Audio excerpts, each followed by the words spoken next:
on to another episode of the Definitive Crusade. I hope you all enjoyed Batman Day and joining me to hear about their Batscapades, as always, random dude Josh. Josh, how's it going? Oh, it's going. How are you? Don't you be laughing at my intros. I have revenge if you laugh at my intros. Hey, I can laugh however much I want to laugh. Okay, fine. All right. I'm just happy that you're not wearing like a Green Lantern snuggie or onesie. No comment. Or a Martian Manhunter or a Red Hood, because I know you've got one of those. I would not have a Red Hood in a million years. Stop insulting me. Keep laughing at my joke then. Also joining us, Freyja, how's it going? Going pretty good. Pretty good. All right, okay, cool. So as last weekend was Batman weekend. Mm-hmm. Let's have a quick quiz. Here we go. Are you ready? Knee-jerk answers, if you please. Favorite Batman live action actor? Josh. Michael Keaton. Freyja. Yeah, Keaton. Really? Yeah, I like him. Yeah. Hey, childhood man. You know. Yeah. Oh, in that I case, mean, he's the best, but he was my favorite because of my childhood. So. In that case, I'm Adam West. Thanks for that. Cheers.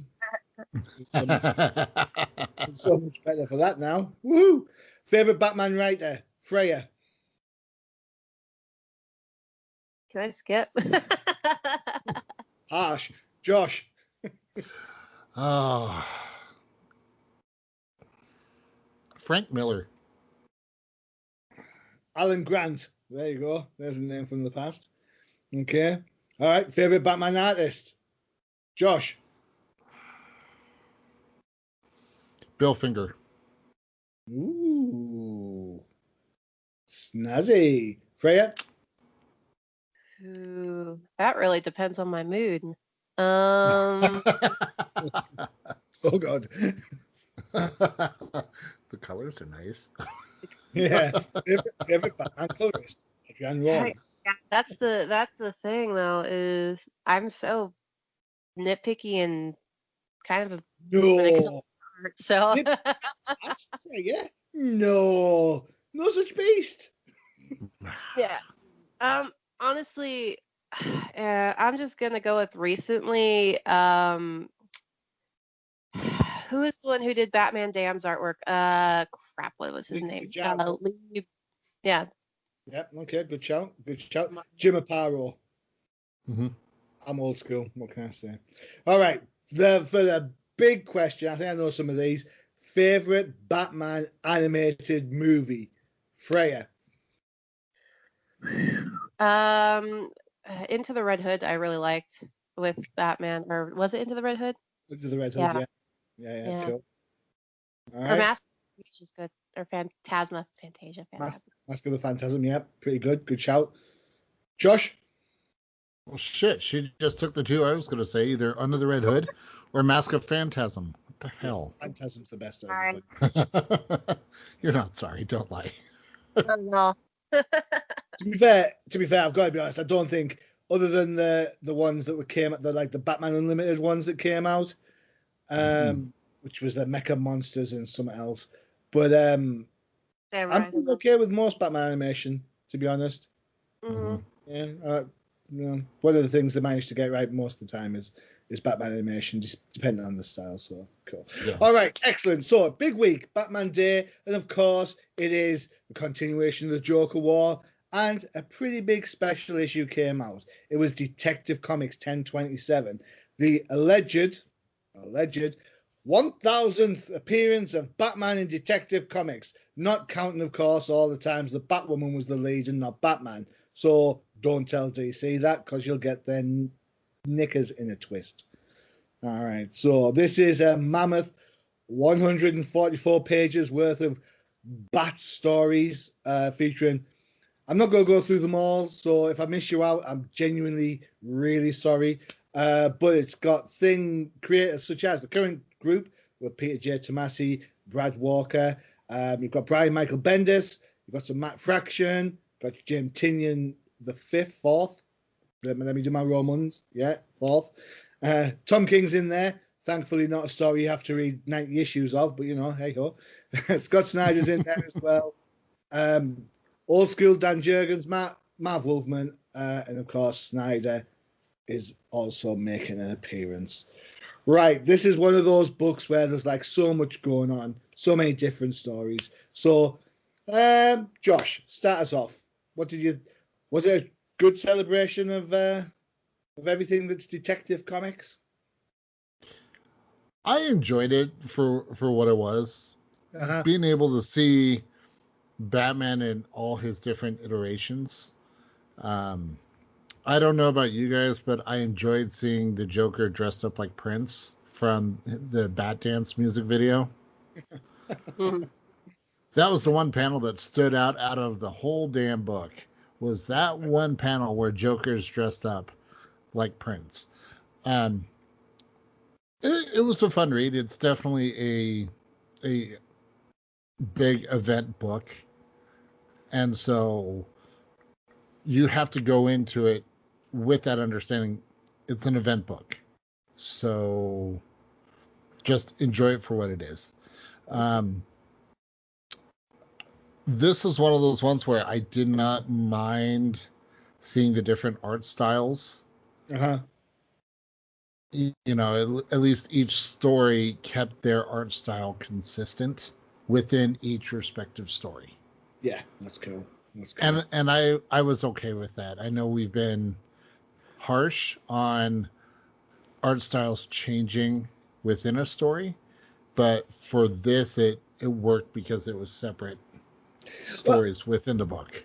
Definitely. This has followed DC's current format for celebration issues. This is the same format for the Robin book that came out, the Joker book that came out, the Catwoman book that came out. It's the same format. You get a bunch of creators known for working with that character, throw them in together, they write different stories, different vibes, so this isn't just one current theme. You've got stuff going back a ways, you've got stuff moving forward as well. Freyja, what do you think? So, I liked a lot of it until we got to. Let me just say, it's hard for me to, because there's so many different stories from different people in this one. Like in the first, what's the first story with the Bat family? I really like that one, except Dick Grayson disappears, and then he magically reappears on the last page. So it's kind of like, what happened to? Yeah. So Great. Is that Masterclass? I think it is by Bendis, the one where they're checking out the crime scene. Yes.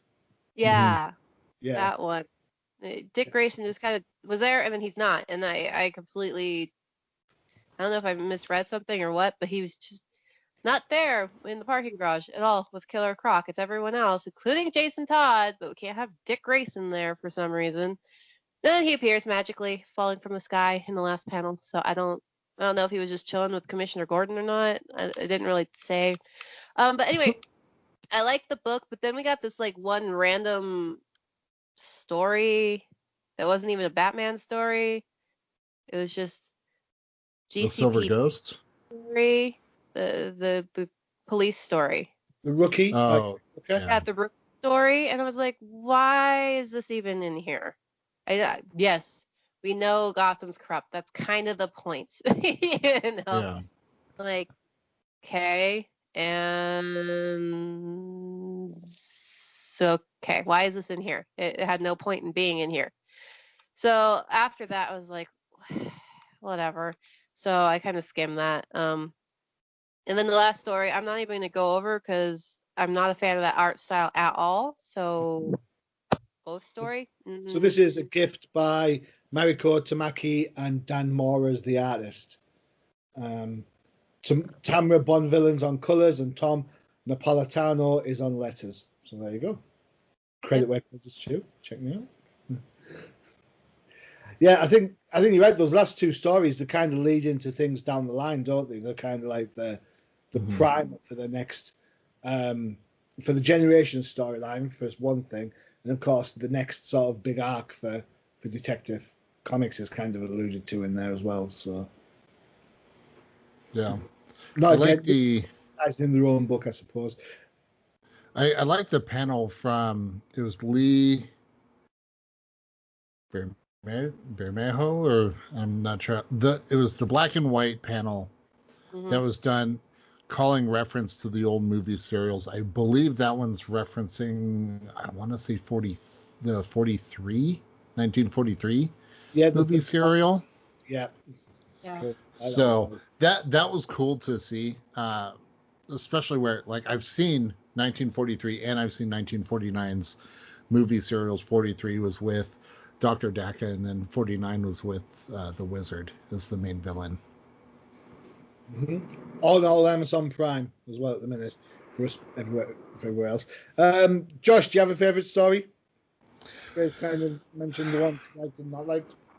I enjoyed pretty much all of it with the exception of Legacy, the one by Tom King. The art style on that was just Batman's design was wonky as hell.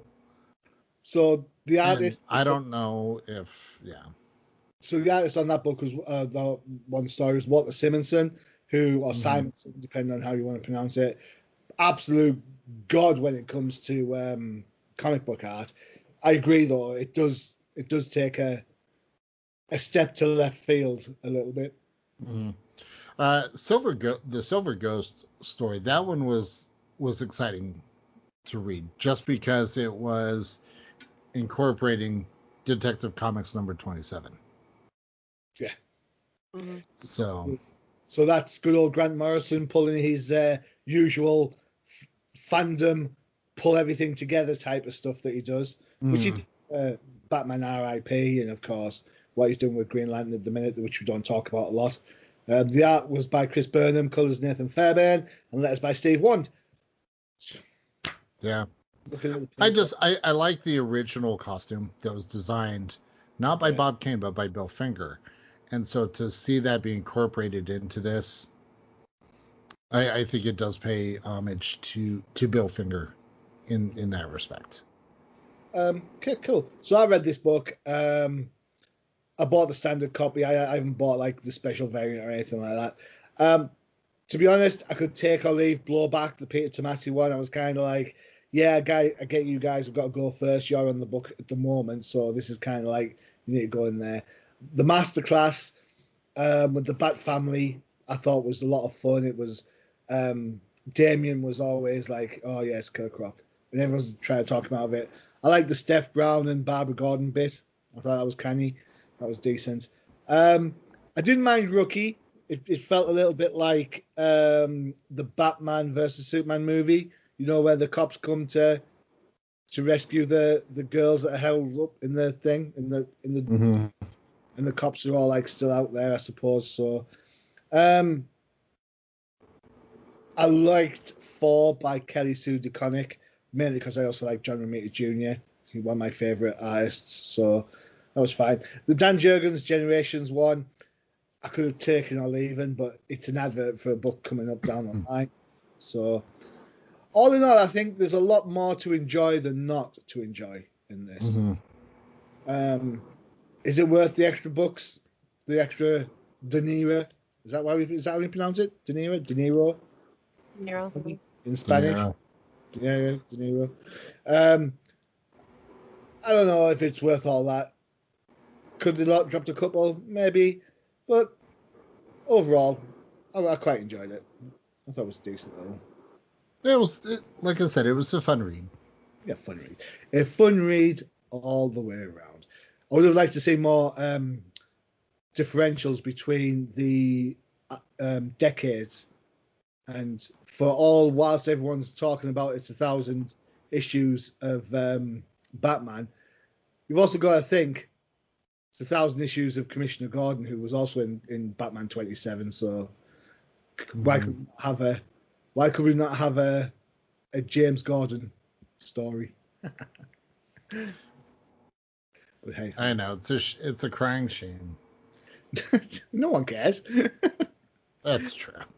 All right, thanks. All right, okay. Next up, we're keeping it bat-ish. Catwoman 25 dropped. We've got a new writer. We've got Ram V, who spent time over on These Savage Shores over at Vault Comics before taking on some Justice League Dark annual work. He's written a couple of issues of Catwoman previously. Regular writer now, Ram V. Art is by Fernando Blanco and John Paul Leon. Colors are by FCO Plasencia. I know I probably said that wrong. Letters, Tom Napolitano, and also Ariana Maya. All right, here we go. 3 stories. Catwoman 25. Freyja, what do you think of Catwoman 25? I like the color. Well, I'm kind of. Let's take the first story first. Let's not try to do the whole thing. Let's just do the main story first, and then we'll touch on the others. Yeah. So there you go. So I didn't know Catwoman was a flamenco dancer, so that's a new thing. Lady and the Tiger. Yeah, I guess. I mean, I don't know which origin story we're going with, but that one was honestly, I didn't really like that one all too well. Mostly because it's just I'm always confused as to why these supervillains would work together for a heist of all things, especially freaking Catwoman. Like, Riddler working with Penguin and Catwoman. Why? Why would he do that? They have their own goons to do this crap for them. They don't go, "Hey, want to team up?" They don't usually team up for things, and this is exactly why. Because Catwoman, oh yeah, I'm screwing you all over, and Penguin's like, "Yeah, I knew you were gonna screw us over." I'm like, why? Why even be teaming up? Like, it's just ridiculous. Also, the second story, why is she moving? Sorry. That doesn't really make sense. She's like, oh, cool, I'm going to move to another place, and I'm going to, I don't know. It didn't make sense. It just felt like a filler story that didn't mean anything, because I didn't know Catwoman had a soft spot for kids now, because I thought she didn't really give a crap about people. You got to remember Holly Robinson. Yeah, but Holly was her sister, wasn't she? No, she's just a kid she picked up on the streets. I thought she was her sister. No, I don't think so. I thought she was her sister in some versions. Oh well, I'm not sure. I'd go on the no on that one, but whilst we'll check. Here we go. Where's my? There's a simple answer for it. Damn it, Barry Allen. Yeah, it's up. I didn't really like the artwork in the second story either, mostly because of the bird on page 30. Yep. That bird it just completely ruins everything. It's just stupid bird. Yeah, the whole thing was kind of weird, and Catwoman, I don't know why we're so fascinated with making her more and more a hero, kind of like Harley Quinn. I'm like, can't we just keep her, an anti-hero or a villain? Because she's more interesting as those, not like I'm going to take a liking to kids, or she's not fun as a hero. I'm sorry. She's not. She was fun as a villain, and that's why she should stay a villain, because they get boring when they become a hero, and all of a sudden they have some moral code, and they're like, oh, I can't do that because I'm a good person now. I'm like, yeah, now you're not interesting anymore. So that's my main issue with Calvin right now, is that everyone's so obsessed with making her more like a freaking superhero than keeping her as a villain, and it bugs the crap out of me. Fair enough. She's more boring now. Sorry, but she is. When she's not being a villain and, stealing stuff, like the last story made more sense because she's chilling with Cat and she's robbing stuff. That makes more sense. But I don't. Overall, I didn't really like this too much, so I'm just not gonna say much on that. All right, fair enough. Josh, Catwoman 25. What did you think? I enjoyed the first story the most out of the three, partly because for whatever reason the Penguin was my favorite character in the whole story. Okay. I mean, we've seen these three work together in previous episodes of the Joker War, and I realize that this is part of the collateral damage of the Joker War. But just for whatever reason, I just enjoyed the dynamic that Penguin brought to this particular book. Okay. So it has nothing to do with Catwoman. It was all Penguin for me. I'm with Freyja. The second story, stupid bird. And then the last story, Cat versus Woman. It was okay. I don't know. I think the last couple of pages of that story, the interaction between her cat and Catwoman, was really the best part of the whole story. Okay. But that was about it. It was the first story that I enjoyed the most out of the three. All right. Okay. So the first one, as you've said, is part of the collateral damage storyline. So it shows how, to a certain extent, Bruce Wayne's getting his cash back. Yeah, you don't think they expect them to trust Catwoman, but hey ho, there you go. That's the thing about cats, right? 1 minute they love you, 1 minute they want to claw your eyes out. I found the whole resolution of Bruce getting his cash back a little bit too simple. It's like, ooh, the bad guy did this, so we're going to do exactly the same thing to get the money back. As if, like, someone would not have figured that out. The underbroker would have sussed it, but hey ho, whatever. It's Gotham. What do you expect? Yeah. I liked the idea. I think the idea was well presented. The whole bit where she's there at the computer deciding what to do reminded me a lot of Arkham City. You know, the bit where she's like has a choice. She can either go and save Batman or she can leave with the cash. Oh, you know how many times I left with the cash? Oh, loads. I've done it loads of times. I'd play that scene all over and over again. It was great. Yeah. So the art is okay. I liked the Ledger and the Tiger panels. I thought they really worked. I thought some of the movement in the regular story, the regular part of it, to be a little bit wooden. And I'm still annoyed that Catwoman doesn't look great. You know, she doesn't look sexy or feisty. You know what I'm saying? You look at Black Cat, and Black Cat's sexy and feisty. Catwoman just doesn't have that at the minute. The second story, yeah, it is a bit dull but it's setting up the new ongoing element. You know, these kids are going to be part of this story now. You know, my only issue, I guess, is why she had to move to another burb of Gotham. We already have the Narrows and the Bowery. Could she not have used one of those? And at least that would have been, you know, something for us older fans rather than yet another element.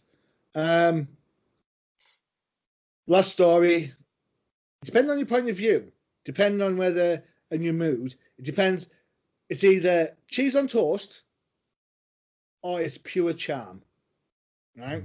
So now I'm a cat fan. I have a cat called Nokia, and you've probably seen her on the pod more times than not. But for me, that's how I think my cat thinks. Like that whole bit where she goes, "Oh, it must be a devious trap," and then it's like food. She goes, "Oh, well played, human. Well played." Well played, woman. Yeah. Well so played. It's like that whole thing. That's when I look at my cat, I can see my cat scheming like, what can I get out of this? You know. But you know, personally, I really like Ram V. He's one of my favorite writers. Came to my attention last year on these Savage Shores. I've interviewed him on OTP. Go check it out. And honestly, what a clever guy, what a good writer. So I'm hoping that he turns this book around, because for me, I think Catwoman's been in the doldrums for the entirety of her current run. This run has been very, very miss and miss for me. So hopefully Ramvi can turn it around. Yep. No. Right, before we jump into our last two books, one of which is the ongoing Batman 99 and the whole Joker Water thing, here's an advert for the up-and-coming Comic Crusaders VirtualCon II. Pay attention, boys and girls. There is a change in times. You're not getting 12 hours of fun anymore. It's a good 15 hours. Take a listen to this.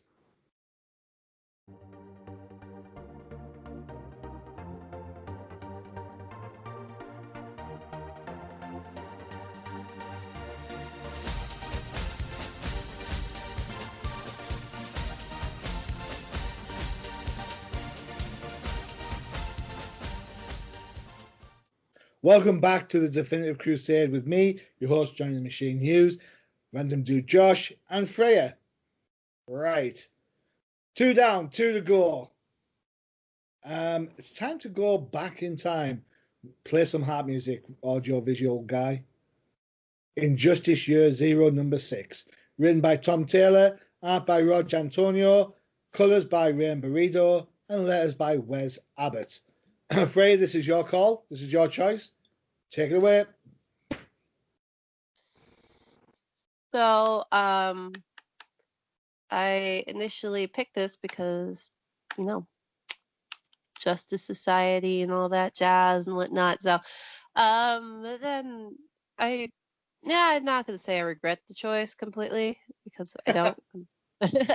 Tell the fans what you were going to pick. Huh? Tell them what you were going to pick instead. What was your first choice? Nah, that was just a blind choice. I was going to do it, but, we'll stick with it. I won't throw you under the bus, but readers, if you want to, DM me, by all means, I'll let you in on the secret, but I'm not going to throw Freyja under the bus right now, so there you go. Well, I mean, so with this one, honestly, I kind of enjoyed the story. It's interesting to have Joker with, superpowers, I guess. Because I don't know why it has to be Joker, though, again, because everything is freaking Joker again. It's just freaking annoying. But, it could have been anyone else. Could have been the freaking Riddler. But no, we're going to be stuck with Joker with superpowers. Joker, and he's in every freaking book. Just like how Batman's in every book, though it's Batman, but that's besides the point. Anyway, story-wise, it was interesting. Joker's controlling Green Lantern, but not our Green Lantern, like the old school Green Lantern, because time travel and all that jazz. Artwork-wise, I didn't like it, at all. Everything was purple and green. So I can't even say I like the colors because everything's purple and green. It's purple. Everything's purple and green. Everyone's wearing purple and green. Joker's wearing purple. The only person not wearing purple and green is Harley Quinn. She's wearing her black and red. So everyone's purple and green, purple and green. Everything is purple and green. The lighting's purple. Shadows are purple. Also, if Our Man is supposed to be there, where the frick is Our Man? Is he on getting punched? Where the frick is he? I thought. Yeah, so where's Our Man? That's my question. Because Joker just walked on in, and then it's like, I thought, but so someone's screwing up on their job. So I blame them for Wesley's death. I blame him. It's all his fault. But other than that, the story is not bad. Art-wise, I don't think I'll be reading it continually again. Even though, like I said, the story's not bad. So freaking artwork, man. Also, the blood on page from page 18, he's bleeding out in his nose and his mouth, and then all of a sudden on 19, it goes from red to yellow. Goes from blood to snot. Exactly. There you go. Also, when Green Lantern Joker starts freaking out, I did nice move on them doing the Dark Metals Batman versions, all creakied out. That was nice. However, I'm still sick of the Joker who laughs, or the Batman who laughs. It's Judge Death. Judge Death, yeah. So Judge Death. him, but it is what it is. So whatever. Right. Okay. Whew. I just hope they don't put all this in the video game. Josh, Injustice Year Zero, number 6. What do you think? Did you like it? Purple and green. Purple and green. Purple and green should never be seen. Yes. Yes. Absolutely yes. I mean, I don't know about you, but it was weird seeing Joker dressed up like a freaking Power Ranger. I think that has something to do with how he's got control of the hero. Green Lantern, yeah. Yeah. I haven't. To be fair, I read the first 3 issues of this. Then I didn't pick it up after that. So I don't know if he's got some sort of the purple and green. Is it a nod to Lex? Is it a nod to Brainiac? It kind of looks like Dr. Fate because the symbol on his chest. Oh. Or is it? No, not Dr. Fate. Is it Captain Chaos? It was one of your Jeopardy questions. Dude, do you think I actually remember the questions? Yeah. Yeah, because I've just got them Well, that's what Google's for.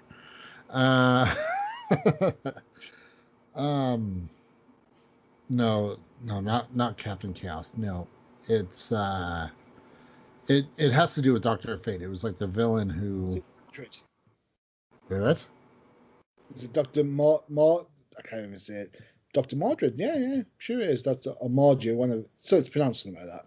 I don't know. We'll have to Google it. We'll have to find out.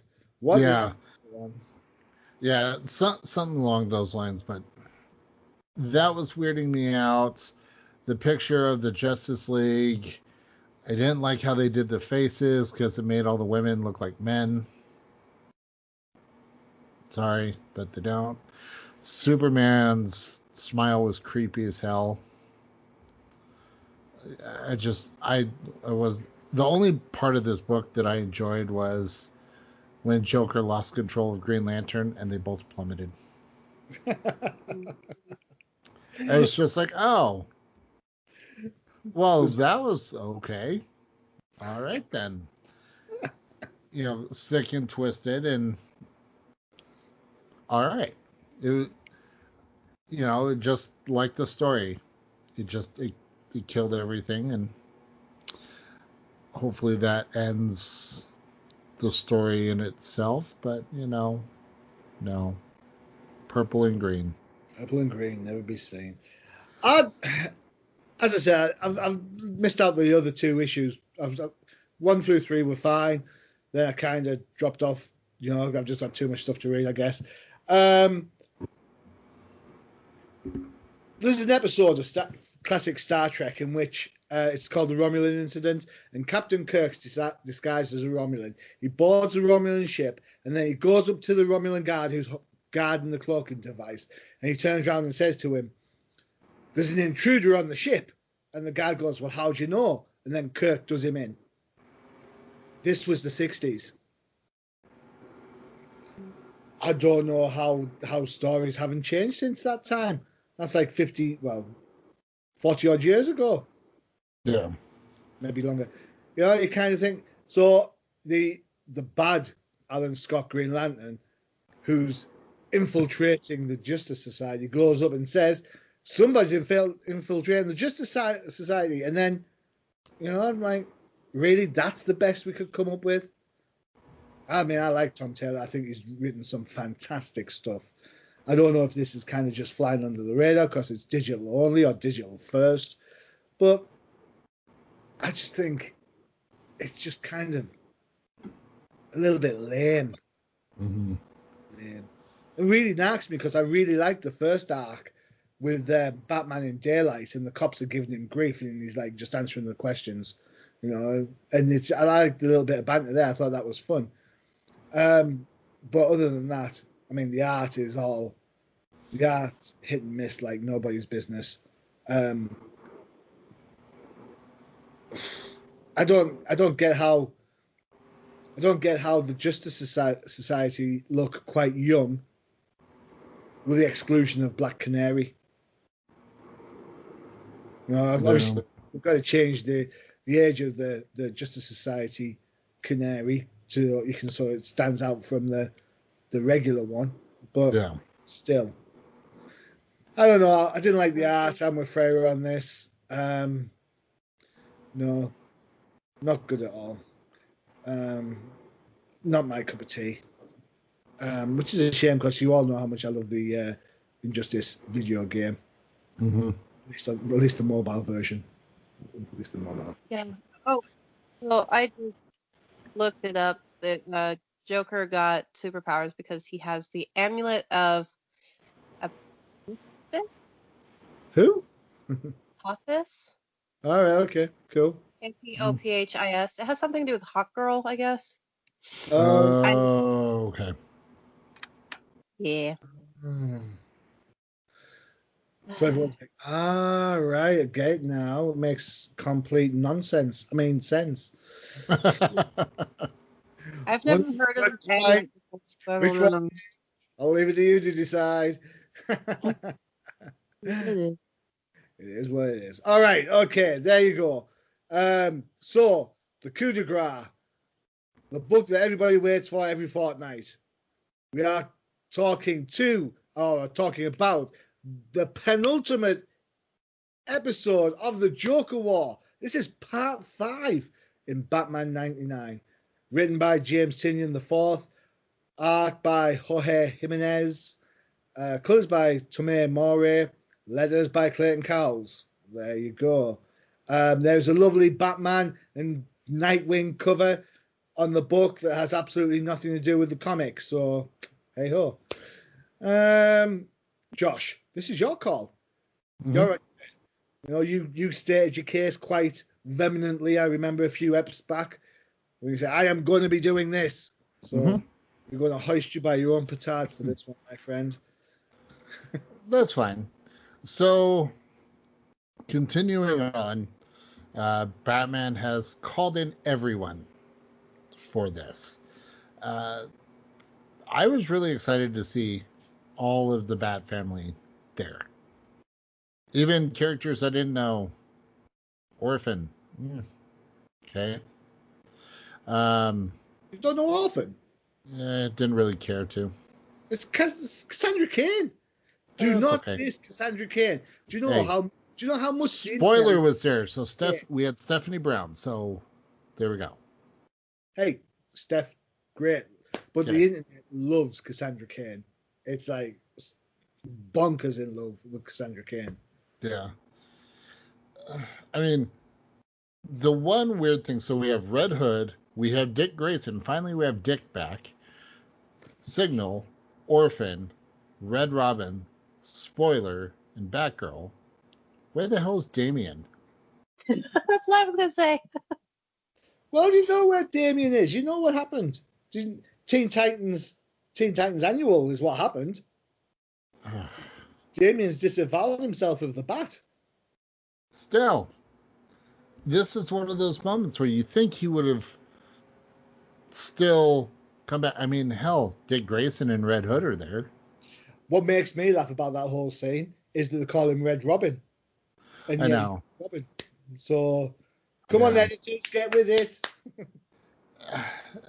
Yeah, it's whatever. I did feel like this was yet again another filler issue, gearing up for the final battle between Joker and Batman. Shocker. Um, I did like the artwork in this. I thought it was spot on. Um, Seeing Alfred as the zombie, which we know is not real because his head did his old thing. Um, but I mean, that panel was so well done. I didn't really. Yeah, it was a filler issue. I feel like Clown Killer in there was like a pointless cameo because he just stood there holding a goon. Like, okay, that's cool. Um, the conversation between Batman and Harley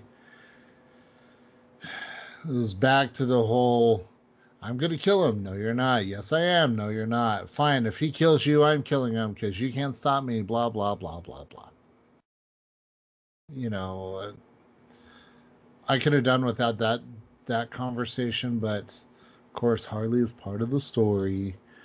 Um, I don't know if you guys noticed, but when Punchline, who I'm to be honest was a little disappointed she didn't have more in this book than just like one page. Yeah, she got caught by Batman, but I found it interesting that Joker's like, it happens. You know, he didn't really give her a whole lot of hell. If it was Harley, it would have been completely different. Nah. So, or maybe it's Joker just doing Joker things, and who knows what the hell he'll do. And then we see the bat suit. Hey, on one hand, sorry if I'm going to spoil someone's punchline. On one hand, you've got the Batman who laughs. This one, you've got the Joker who Batmans. Of course, it makes sense. Yeah. Honestly, I think the improved bat suit or Joker suit. Yes, now you're gonna have to read the book. I didn't mind it. I didn't mind it at all.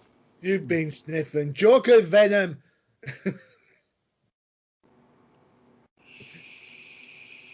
What would your Dr. Pepper fans think if you found out you were, drinking Joker venom? Still better than Diet Coke. True that. True. Oh, true that. All right. Okay. Cool. Well, this is not. I mean, at the end of the day, yeah, it's a filler issue. It's leading up to the conclusion of the Joker War. Okay. Cool. So I'm excited to see this story come to an end. It's been fun. Yeah. Okay. Cool. Freyja, Batman 99.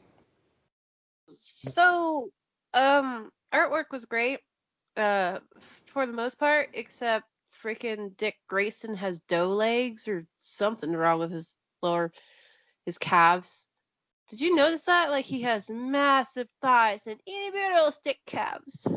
I think that's kind of style because if you look at the panel with where they're all stood together, Batgirl's legs are absolutely, she has exactly the same.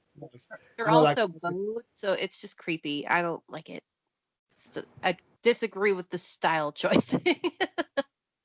Do you know what makes me laugh the most? I get that it's a style choice, and I know there's supposed to be perspective in this, but that group panel that you're talking about, look how long Dick Grayson's and Batgirl's legs are, and then look how big Orphan actually is, or how tall she is. Yeah. In comparison, you've got to think, well, you know what? She's stood nearer the back. She should be the same relative height as Signal. Yeah, but she may be standing on like the skylight, the same thing that Red Robin is sitting on. Nah. Stand on I don't know. It just looks a bit wonky to me, but Freyja can put you on this one. I'm also with Josh on the whole of Harley Quinn is with the Bat family, but Damian, the actual flesh and blood of the Bat is not there. because you have to read Titans. I'm like, no, screw that. This is supposed to be a Batman book. Why do we have to read? I didn't write it. I'm just saying that's what happened. Honestly, it's false advertising, because in the last issue, Batman said, and I quote, "I'm calling everyone." Everyone. Where the frick is Damian? Here's the thing. Just because he's not part of the quote-unquote Bat anymore, he's still going to be Damian. And Damian enjoys this type of crap. And what is he going to be doing? Sitting at the Wayne Mansion, which everything's currently on fire, playing video games? Where is he? Like, legit, where is he? Gotham's on fire. What is he doing? Well, he'd still be there. It's dumb. It's stupid. It's lazy. And why do we have to have Harley? Guess what? Slap Damian where Harley is, and it'd make more sense. Then have Harley come up later as Batman, and then that would make more sense, because she's not really part of the Bat family. They're just trying to like shoehorn her in because it's freaking Harley Quinn. And why is she also asking permission from Batman to kill Joker? Why is she doing that? Why doesn't she just do what she wants? Because it's Harley Quinn. You know, he's not her boss. So why is she asking permission to kill Joker? It's stupid. And sorry. Anyway, moving on from that. This is a filler issue. Also, I don't know why Dick Grayson's going to take the time to change his suit. I mean, he's already in a suit, and they could have played off that he's still under Joker's mind control, I guess. But maybe because I missed that issue, I don't understand why they're not playing that off. Also, with the whole thing of him, Joker not being irritated at Punchline. not getting caught, I'm just because I'm just going with, well, he's one of the 3 Jokers, so this is just how particular Joker reacts to that sort of thing, because I don't think this particular Joker actually gives a shit about Punchline. I don't even know which one was the one who was having a thing with her, because there's 3 of them. So which one was the one that was actually having a thing with her? Was it this one, or was it one of the other 2? Joker's actually within continuity. Good call. So yeah, I think that's why he's like, yeah, whatever, I don't care. Also, he shot his driver, so is he going to be driving the Joker mobile afterwards, or is he just gonna fly in his super suit? I don't know. But this whole thing is just filler. I did like the panel on I guess page 15, where it's the frontal shot of Batman just walking. Mm-hmm. That was a really well done page. I even like the one where he's falling from the sky, and it has the nice bat shadow. The one falling out the sky was 15. The one where he's walking is 16. Yeah. Yeah, page 16 is going to become my new phone wallpaper. It's really nicely done. But yeah, this was just a filler. Like I said, they take one step and then they start doing little baby steps, and then they're going to take a step and then little baby steps, because pacing with these stories sucks. Harsh. It's true. With every single event book that we've had for the past couple of years, it's the same thing. It starts off pretty good, and then it just like stops, and we get a bunch of filler issues, and then they take a little baby step, and then it stops again with more filler issues, and we progress the plot again, and then we get to like the last book, and then everything's rushed. Okay, well, I get your point. I do get your point, but I don't think this issue, and same with Josh, I get your points as well. I don't think this issue is a filler in essence. I think this issue has to be part of the storyline to drive that lead up to that confrontation.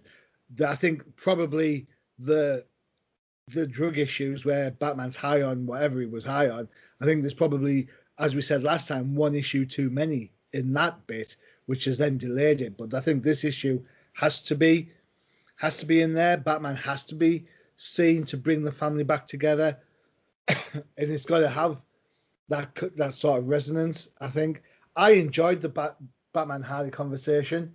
I think it's something that a lot of fans are having a discussion about when it comes to Batman and the Joker. If you read anything on Twitter, stuff like that, there's always a conversation kicking around as to should Batman kill Joker for all the stuff that he's done.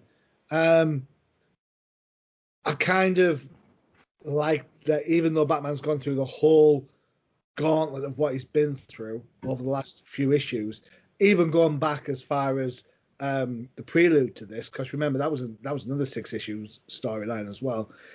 He's still at his core. He's still who he is. He's still that. I'm not going to kill him. I'm not going to take a life. Of course, he has promised to be a better Batman. So what does that mean down the line? I don't know. I honestly don't know. But I think probably for me, I agree. I can see how people think this is a filler issue, but this one has to be in the storyline, whereas maybe the ones preceding it are the ones that kind of delayed it. The art's gorgeous. The colours are fantastic. Mm-hmm. A couple of the facial elements are a little bit out of whack. When Batgirl's saying something, she's got a boy head on her, which really annoys me. And then you look further on down the line, and you've got a really good Riddler picture when he's with Catwoman, who looks gorgeous. Mm-hmm. You think to yourself, how can Catwoman look gorgeous in this, but not look gorgeous in her own book, even if she is wearing the old armpit breather suit that Freyja loves so much. Although going on Riddler, he looks fantastic in that panel with all 3 of them. But then you go just to the bottom right, and his torso all of a sudden just goes, and he looks wonky as hell. He looks like Mr. Stretch It. I think that's part of his charm, though. That's the idea. That's he's supposed to. He's supposed not his charm, I suppose, but that's his.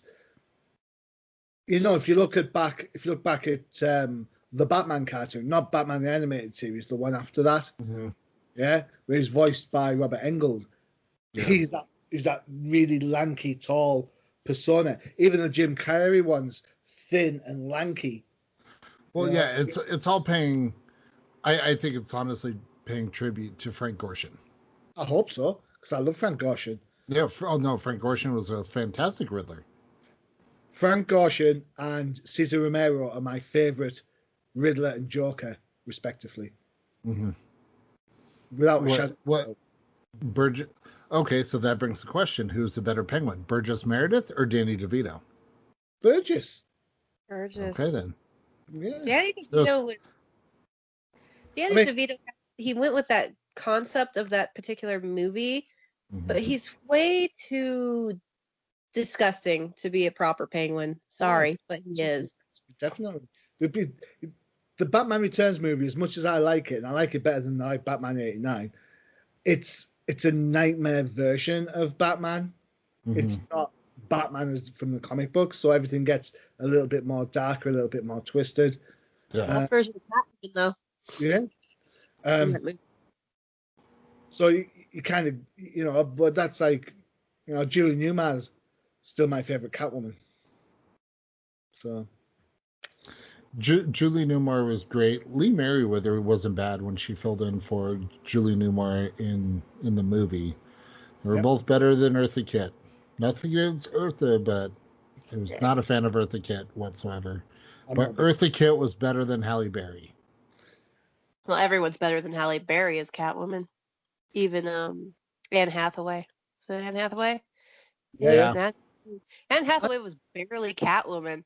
Freaking that Halle Berry movie was awful. I know. Anne Hathaway is the best thing in The Dark Knight Rises. The best thing.